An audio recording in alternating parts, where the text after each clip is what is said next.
Greetings and salutations. I am the Ghoulfather, at your service. And welcome to another episode of What is in the Box.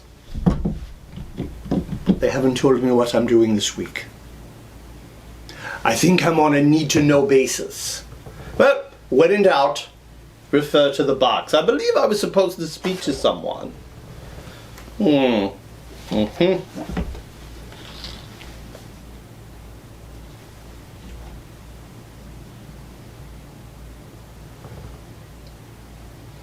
Oh my goth.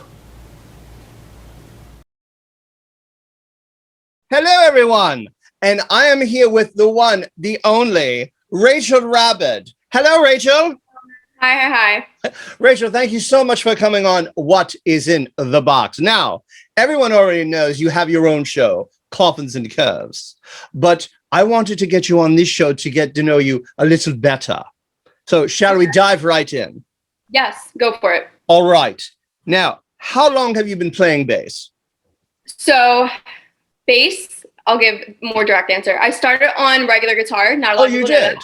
Yes, I started on regular 6-string guitar when I was around 11 or 12 years old. And then when I was around 13, I was basically forced into bass, and I just fell in love with that a lot more. So I stuck with bass ever since. And what led you to bass from guitar? When I started on guitar, it was obviously before I was in high school. So when I was in high school, which again, a joke is the joke of that is that it's a Catholic high school that I went to. So did I. Yeah. So clearly that just did wonders for us. For both of us. Yeah, exactly. We should go and speak at Catholic high schools at this point.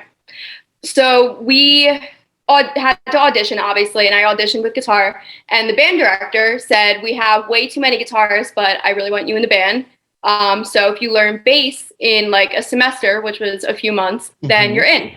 So I said, okay. So I bought a bass, or I think my mom got me a bass for like one of my birthdays before, and I just spent an entire semester just learning the shit out of the bass, and I came back and I went right into the band with that, and I never went back to regular guitar. So now, there's something I've noticed about bass play. I mean, of course, guitar players are very particular, but bass players seem to fall in love with a certain type of bass. Do you have a bass of choice that's yours and no other type will do? Yeah. So I have 3 basses now. My main one now is for gearheads. It's a Fender Jazz Aerodyne. Usually I play with my different basses for social media stuff, for shows and all that. Since I got that Aerodyne, I swear to God, Satan, I don't know, I swear to whatever, that I have not used any other bass live or for recording since then. So the Fender Aerodyne, I almost like it too much because now people only ever see me with that one. But that's probably the one I've seen you with on stage. Yeah. I don't think I played a single show not using that in months. So, and is it the sound quality? Because I've noticed that your bass tone, I don't have the proper words to describe, but I always call it like it's a very thundering sound. Yes. And is that something that you're going for? Yeah. So the thing I love about the Aerodyne is it's that thundery, like just heavy, dark sound, but it's such a lightweight instrument. Because I'm small, like I don't know if you can tell, but I'm literally 5 feet. You're very small. Yeah, Ghoulfather knows. He's seen me in person. I am 100 pounds soaking wet and 5 feet tall. So after a show, when I use my other basses, which I still love, but I would come off and my shoulder would be killing me, my back would be hurting, and I can't move around as much because of that. But with the Aerodyne, I get this insane thundering dark sound, but I can move around a lot easier, and it's just a lot easier on my very, very small frame. No, because I'm not a large fellow and I'm a giant next to you. So now I remember watching one of your videos and it was very interesting. So I'd like to just touch on that briefly. What were some of your influences? I mean, I know you're very eclectic. You could say that. My main influences for bass guitar, I will say, number 1 would have to be Duff McKagan of Guns N' Roses. A lot of them, I'm going to be honest, a lot of my bass influences aren't really horror punk basses because I didn't start out in horror punk. I gravitated towards that as my taste expanded, I guess. So all my influences, there's Duff McKagan, David Ellefson used to be, right. You know, before the shit started with that. But I would, like I said in my show, I would be totally lying if I said David Ellefson's playing wasn't a huge, I'd be lying if I said that wasn't what I studied mainly when I was getting into metal and all that good stuff. Duff McKagan, David Ellefson, Peter Steele. More so, you know, he kind of got me into the, not horror punk, because Type O isn't really horror punk, but Peter Steele definitely got me into the more spooky kind of rock and roll that I gothic. Really, exactly, yeah. So he had a big influence on my image as well as my, like, you know, my personal writing style and stuff like that. And even I said in the video, he's not like an insanely complex bassist. No. But what I love about him is that he's really good at embodying an entire mood and, like, dare I say, season with the bass. So that's really cool. Yeah. Type O Negative always brought a certain ambiance. Yes, when they came to the stage, and he'd be the first one to admit. He used to say at the beginning of his shows, because I've seen him numerous times, he would say, "Does anyone out there give bass lessons?" You know, I mean, to be funny. He was a funny fellow, not a large fellow, also. But you know what? This is not on my questionnaire, but you did bring up something that I thought was interesting, so I'm going to put you on the spot. Now that you're into horror punk, just off the top of your head, what are some of your favorite bands? I really like the horror punk bands that aren't, you know, like international touring acts. Like I'm not even lying to you. My favorite horror punk band is 5 Cent Freak Show. 100%. Like they know it, that, you know, I talk about this in my show too. They are guys, yeah. Whatever accent Nikki, you can't imitate Nikki's accent. It's so good. But they are a band where when I first got into the horror punk USA scene, I didn't know a lot about, like, the, you know, more underground kind of horror punk bands. So me and my other bandmates, who I'll talk about later, we did a Halloween cover set that we were actually hired for a Horror Punks USA event, even though we haven't played one yet. And you know, 5 Cent Freak Show was headlining. I never really heard of them before. So I met them before the set, and I was like, holy shit, these guys are so sweet. They're really cool dudes. So I became friends with them. And then I saw their set. And then I became a fangirl. Same. Yeah, I started off as friends, and then I became a fangirl, and now I don't shut the hell up about 5 Cent Freak Show. Neither do I. No, they are absolutely my favorite right now. Evelyn's Casket as well. They're someone I actually just recently really got into. So I'm really starting to love the smaller, you know, the smaller like bands. No, I understand what you're saying. Absolutely. No, I agree with you. I mean, I would say right now, as far as the smaller bands, as you put it so eloquently, 5 Cent Freak Show and Evelyn's Casket are at the top of the echelon. Yeah. Oh, and honorable mention, because this is actually one of the bands that threw me into the horror punk scene, Wednesday 13 and the Murder Dolls. They are still one of my top favorite bands of all time, so I will say that as well. Absolutely. So, speaking of bands, can we talk about the first official band that you were in? Yes, we absolutely can. Go ahead. Now, that was called Oblivion Her Majesty, or am I incorrect? No, you were correct. And you were one of the other people that get that right. So, the original band, well, not the original band I was in, but the first band I was in that actually, you know, we made like a career kind of thing, like the first serious band I was in. It was a Philadelphia rock band called Oblivion Her Majesty. The band was together for about, I would think, like 3 years until they had me come in. And then once we got a solidified lineup, that's when things became a lot more serious. We were touring, we were getting radio play, we had an album out, like, dare I say, and not to sound conceited, but we were kind of kicking ass. And then COVID hit, and we took that time to sit down and really reevaluate the kind of music we were putting out and the image we were putting forward. And we were just like, is this something we're really happy with, or are we trying to appeal to the markets a little bit too much? Our music was a lot poppier than any of us really liked. We're all metalheads at heart. So we really took the time. We developed our image a lot more. We started working with different people. Now our entire team's in LA. So we fly to LA about every 3 months or so to record and to meet up with our team and stuff like that. So we just started taking things a different direction, a little bit darker, a little bit heavier. So do you mind if I just segue that right into the... Absolutely, please do. So, yeah, it's not going to make sense otherwise. So sure. Oblivion Her Majesty, very, very recently, and this is kind of like a exclusive thing because nothing's really released yet. I love exclusives. I love you. This will be my first official announcement of it. Oblivion Her Majesty is now Dirty Brain. And Dirty Brain is now a 3-piece trio, still from Philadelphia.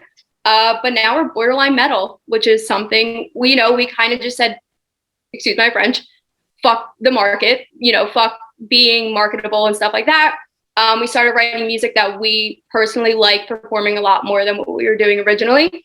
And we just started focusing a lot more on, our happiness and what we wanted to do, because that's the best way you're going to get a good product. Is to just really enjoy what you're doing. Absolutely. So we have been working since last April, maybe, on the entire rebrand. Nothing is officially announced yet. I will tell you, though, we have a music video ready to go that was actually filmed at Bar 13, which is super, super dope.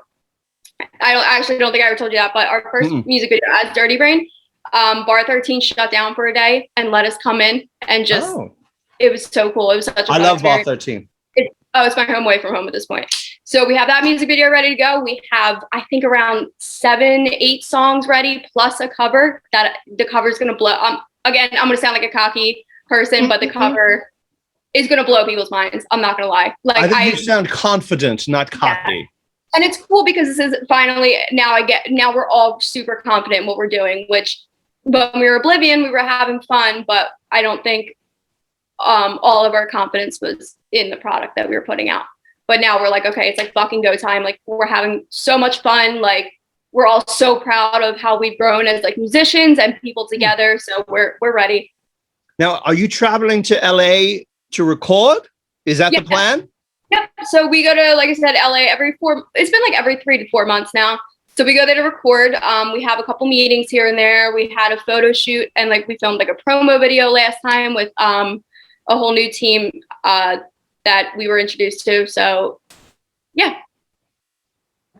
And when can we expect to hear the new material for the first time? If I had an answer, I would tell you. Gotcha. We're still waiting. We're doing some legal stuff now. We want to obviously get that all situated before we even release a single. And then hopefully we're going to plan some shows that we can have ready when we do release. So we can start, like our comeback show, dare I say, like a Philly hometown show. And then, we'll probably drop the music video or a single first. So. Now, you've been playing live for quite a while. Is that right? Yeah. Can you remember your first time getting on stage and playing live? My first time I will say, like an official show was with Oblivion. It was, I think, 2017, and we played a backyard show at some college in Philadelphia, which is so funny to look back at now because especially look at, what I'm doing now. It's just like, how the hell did I get here? What wrong turn did I make? I could understand that. I don't know how I got here either. But couldn't be more happy. I'm sure you understand. But now, were you nervous? No, I wasn't. Stage fright, which is so funny because I'm one of the most anxiety-ridden, insecure people ever. But when it comes to stage fright, I never really had to struggle with that, and I don't know why. Maybe if I didn't have my bass in front of me, it'd be a lot different. But I feel so comfortable with my bass around me. Maybe that's it. And you seem very natural and comfortable on camera. Like you don't feel shy or awkward. No, I've been doing this shit for a while too. Right. For a while, and I just get to enjoy it now. I don't really have any nerves about it. I just get to have fun, and especially with the 2 bands I'm in, I'm so comfortable with the guys. Our chemistry is awesome. So I feel I automatically feel super, super comfortable around them on stage. If I was playing with a different band, it might be different, but. Now, what is your most memorable moment playing live? Is there something spectacular that happened or very exciting? Yeah. So it was actually one of the first Oblivion shows, and it was a very empowering moment. We played at a venue in Philadelphia called Milk Boy, which is still one of my favorite venues to this date. And I think this is my second show with Oblivion. and there was this drunk fool front row saying inappropriate comments about me the entire time, very, very loudly in the middle of our set. And then next thing I know, I just see, I didn't even get the chance to say anything yet because we were still performing the song. Next thing I know, 3 security guards were on him. They were slung around his back and he was getting thrown outside the door of the venue. And that was a very cool moment because I was like, I was upset. I was really young at that time. I think I was like 17 or something. So it was something I haven't really experienced before in that setting. So I was feeling pretty scared, uncomfortable, but it was really cool to see just the whole venue have my back like that. And that guy's ass got thrown out the door. So that's kind of when I was like, all right, this is like where I belong. So now, I was going to ask the worst experience, but that one didn't sound that lovely. It started bad, but it ended good. And okay. Everyone in the venue, they came up to me and they apologized, and it was a very it confirmed for me that that must be something you encounter quite a bit. Oh yeah, people behaving improperly. And it's crazy because sometimes people don't care. Like sometimes the venue staff, which turn a blind eye to it. But that was a very comforting moment, I guess, and really made me realize that the rock and roll community is, where I belong. So what was a worse moment, a negative experience? I honestly don't know if I am able to think of a negative experience I've had on stage. Oh, Even the smallest fuck ups, you keep going, you laugh it off. Me and my bands are so good at just laughing shit off and not taking things too seriously. So yeah, I don't know if I've ever had a really negative experience on stage, which I guess I'm sure I will eventually. My career's so early, but I guess that's something I can be grateful for now. I hope not. Yeah. And now, ladies and gentlemen, the moment I'm sure some of you have been waiting for, we come to the other band that you're in. A little group of fellows called Voodoo Death Cult. Now, Can you tell us how you came to be a part of that organization? I believe it was also mid-quarantine. Atari Skulldevil, the alien man-horde, ass-eating alien himself. Yes, when he was on Earth. Yeah, sometimes he's off planet. Yes, exactly. So apparently he returned to Earth. I was not aware. But he somehow managed to find contact and contacted me, told me it was up, told me he was getting the band back together and that he needed a new bassist. And after much, much convincing, I agreed. So there was a bit of convincing. There was a bit of a the little tug of war there. Mm-hmm. Now, how would you compare it playing in Oblivion Her Majesty or Dirty Brain to playing in Voodoo Death Cult? What are the differences there? It's worlds apart. First of all, the big thing is the people you're playing to. Dirty Brain's demographic and audience is not Voodoo's audience, which is so cool because I get the best of both worlds. Dirty Brains is definitely more I'm not even gonna say younger, but I would say more just alternative kind of not hard. The audience is just so different. I'm sure if you ever came to a Dirty Brain show and a Voodoo show, you would see that yourself. But it's really cool to be able to meet people of the same groups because technically I am in both. I have two separate things, but also kind of the same. And then also there's the image. The guys in Dirty Brain it's me and it's 2 model, pretty looking, heartthrob looking boys, and Voodoo Death Cult is monsters and aliens. So it's that's also the difference as well. Now, can you recall the first show you played with VDC? Yeah, it was Thanksgiving Fest at Bar 13. Okay. It was, I think if I remember the exact date, it was November 29th of the past November. That was my first show with them, and it was right in the middle of COVID. So I was really nervous because I was I wanted my first show with them to be, this big thing and all that.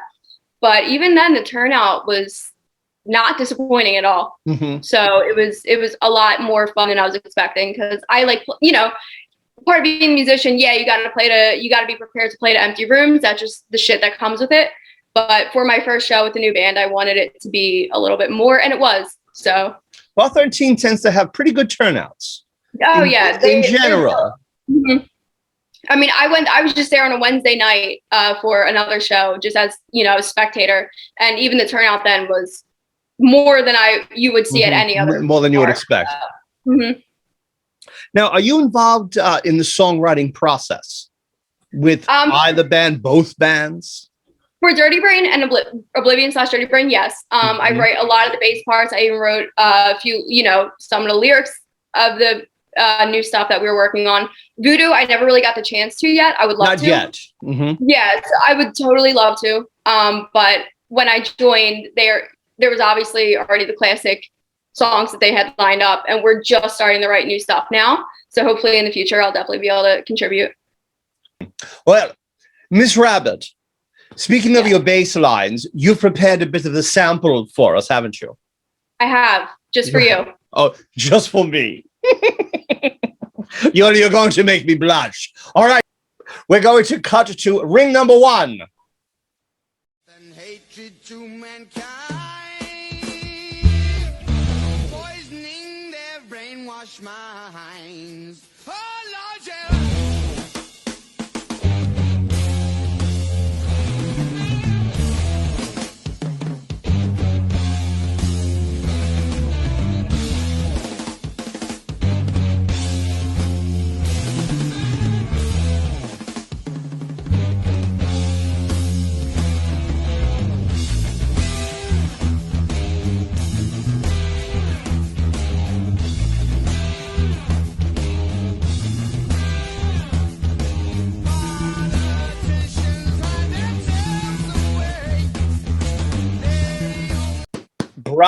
Bravo, Miss Rabid, and thank you so much for that. So, do you have a favorite? I love to ask musicians this. Do you have a favorite song to play with Dirty Brain and VDC? Is there a song you particularly enjoy playing on stage? Dirty Brain, I can't say yet because we never played live with our new stuff. I have an idea of what song is going to be my favorite, but I'll get back to you once we play shows. Fair enough. Yes. I'll hold you to that, young lady. Yes, I got you. Voodoo Death Cult, my favorites are what we usually open with. It's called Ghoul Next Door. I've loved that. Well, I was a fan of Voodoo Death Cult before I joined. I actually didn't mention that either. I mean, I was going to shows as a fan before I was even considered to play bass for them. So Ghoul Next Door, I love listening to and I love playing. And Mommy's Little Monsters, because the bass line fucking rips in that song. So that's always nice to show off a little bit. And that's the one that people usually come up to me after and say, like, the bass sounded good on that one because you can hear the bass stick out a lot more on that one. So, yep. Now, since you're involved with Horror Punks USA, do you get any, I'm going to guess the answer to this is yes, but do you get any inspiration from horror movies? Oh, for sure. Every day. Every day. For this, I don't, no. Like for my looks, not really. I just kind of I couldn't really track down a specific movie that, made me want to do a contact and stuff like that. That was just kind of like. No, but I like your look. It's unique. Thanks. Yeah, no, that's how I do mine. Yes, exactly. It's original. That's all that matters. I try. But I've been, another passion of mine is obviously horror, and that's been in my life since I was I saw The Exorcist when I was 6 years old. So it just went downhill from there. One of the probably the most terrifying movie of all time. It still holds up. It still holds up. Yep, it's such a good movie. But yeah, no, every single time I see a horror movie, even if I see the way like a villain dresses or something, I'll try to maybe incorporate that into my wardrobe or something like that. Because everyone makes fun of me because you'll never see me in a t-shirt and leggings. It always has to be something extremely, incredibly extra. So a lot of that is from, watching horror movie characters and seeing what they're wearing, the sexy, badass villain of a horror movie or something like that. I'll definitely scope that out and see if I can put together an outfit or two from that. Now, I think you may have said this already, but why not? I'll throw my hat into the ring. When you were a young girl, can you recall the movie that turned you on, so to speak, to the horror genre? Was there you saw this movie and said, this is for me. This is where I'm going. There it is. Yes. All right. Okay. I wear it on my arm, but yes. What was it about Ghostface? I don't know. I think it was the whole aesthetic and just how I had such a fun time watching the movie and the jumps. Even when I think I saw Scream when I was 10. I think it was the first time I saw Scream. 10 years old. And I just remember I was having so much fun watching it. Like the jump scares, that was even, that was part of the fun for me. And Ghostface is just like he's creepy, but he's still kind of funny. And there's a bit of a comedy in there as well. He's a very tongue-in-cheek killer, which is obviously on a band with Atari Skull Devil, so that's kind of my thing. Oh, he's been known to put a tongue in a cheek.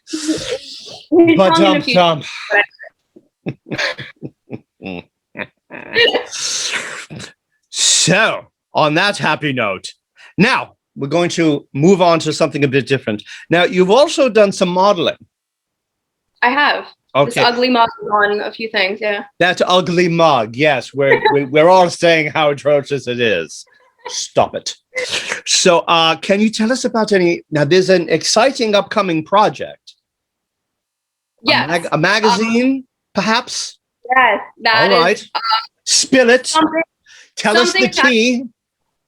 Something I am pinching myself. I can't give away all the details, but I think understandable. A certain someone did get picked for a very, very cool rock and roll music magazine. And from what I understand, the issue is featuring all women, women rock musicians. And from what I understand, and you are a woman rock musician. I am a woman rock musician. There you are. Something else I understand is that there is a certain someone who is getting a little bit of a bigger feature in the magazine, perhaps a centerfold. Who could that be? Maybe a pinup centerfold kind of thing. So yeah, but everyone could just use their imagination. Exactly. Like I said, I wasn't going to give all the details. The only thing I left out was basically the name of the magazine, which will be coming out soon. But it actually might be out hopefully a little bit before Halloween, if not right after. So there's a possibility you may have a few at Halloween. Possibly. There is a possibility. I am crossing my fingers because that would just be so fun. Oh, and that would be I would love to be able to sign, give away a few copies at our big show. So, but yeah, so that is up and coming. I'm still pinching myself. Me and my band. It's so exciting. And me and my bands have been featured on quite a few online publications and podcasts and stuff like that, which is awesome. But as a little kid, I mean, every little kid probably dreams of seeing themselves in like a real paper magazine. Yeah. So that is, it's might shed a tear or a few when that comes out for sure. And of course, we have the Horror Punks USA Field Leader. Whoop, let me hold it up. The Horror Punks USA Field Leader calendar. Yes. And you were, hold on, Miss March. I am Miss March. And you're brandishing a bloody knife. Here we are. Yes. Yep. Now, was that a fun shoot? It was so fun. Believe it or not, where did that take place? It looks like you're in a dungeon or a basement. That is my basement. That is your basement. My basement is so unsettling and creepy and just dark. And I hate going down there when I'm alone. But my photographer, shout out to my photographer and also one of my best friends, Emmy Suzanne. She was trying to think of locations that we can kind of capture that vibe. And I was like, I think I might have a place that's a little bit closer than you may think. And so she came out to check out the basement. She was like, yes, this is perfect. So I did quite a few photo shoots down there. Now, there was another project that unfortunately got derailed, but it's not off the table yet. It is not. Once I think they get a photographer situated, we'll be good. But I was asked to do a couple photos for Spirit Halloween, which is, again, another childhood thing, something you dream of that you never think of becoming a reality. But I was asked to participate in a couple Spirit Halloween photo shoots. They were temporarily paused for the time being, but is something that, like you said, is still on the table for the future. So. And were you going to be a costume? They can't tell you that much.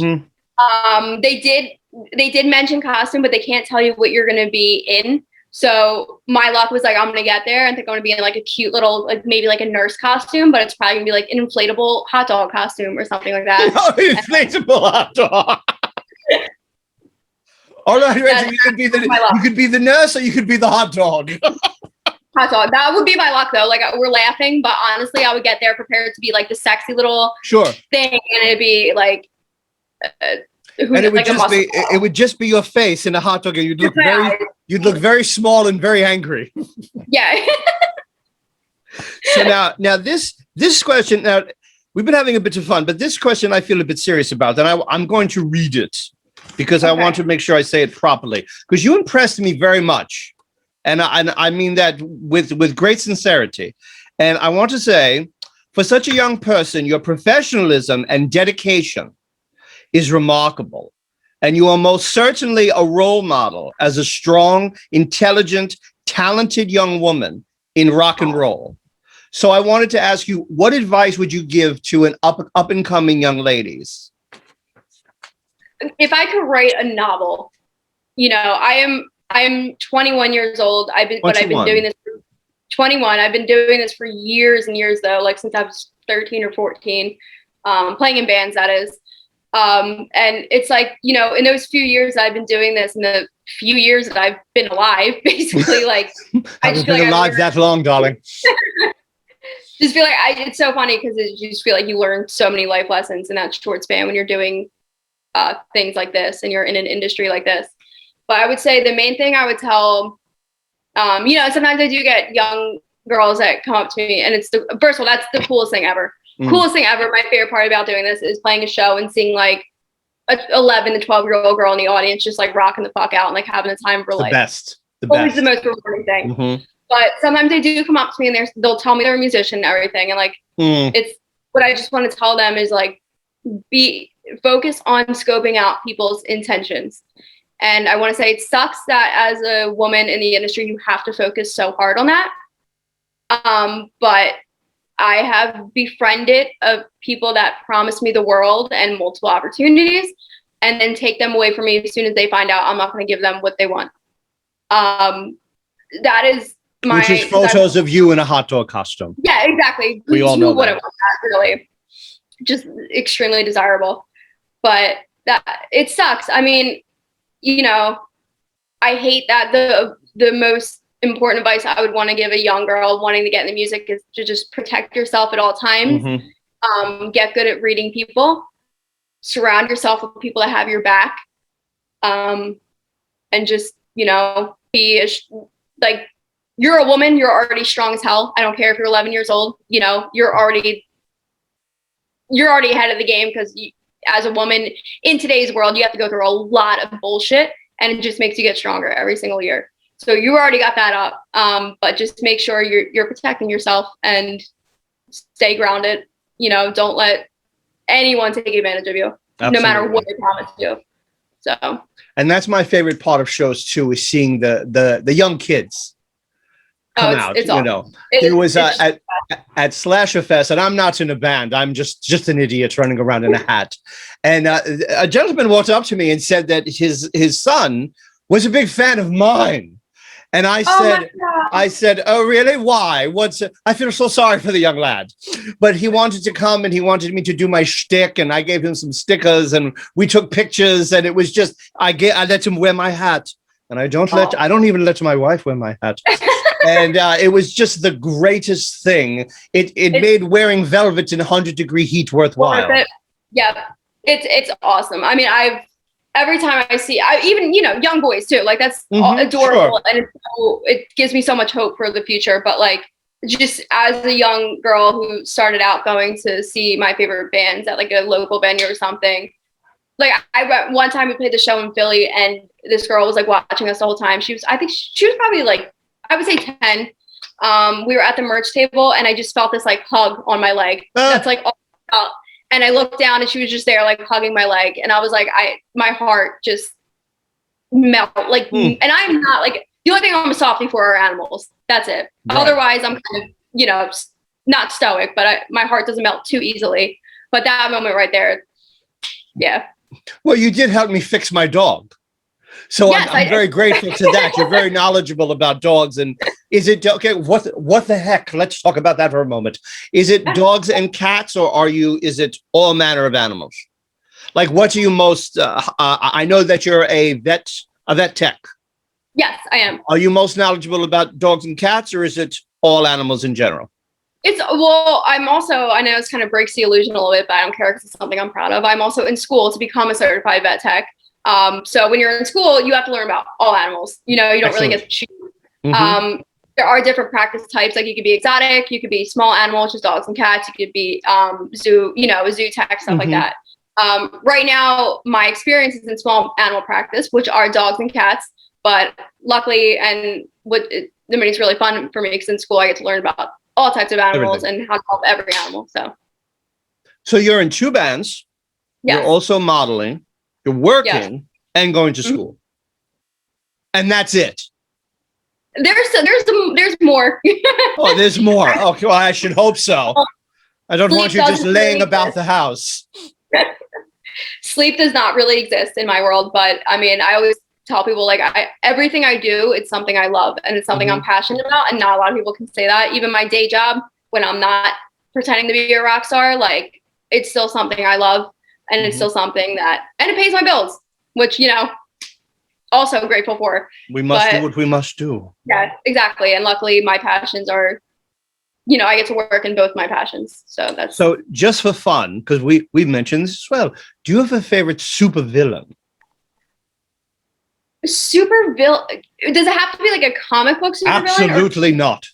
Okay. Kylo Ren.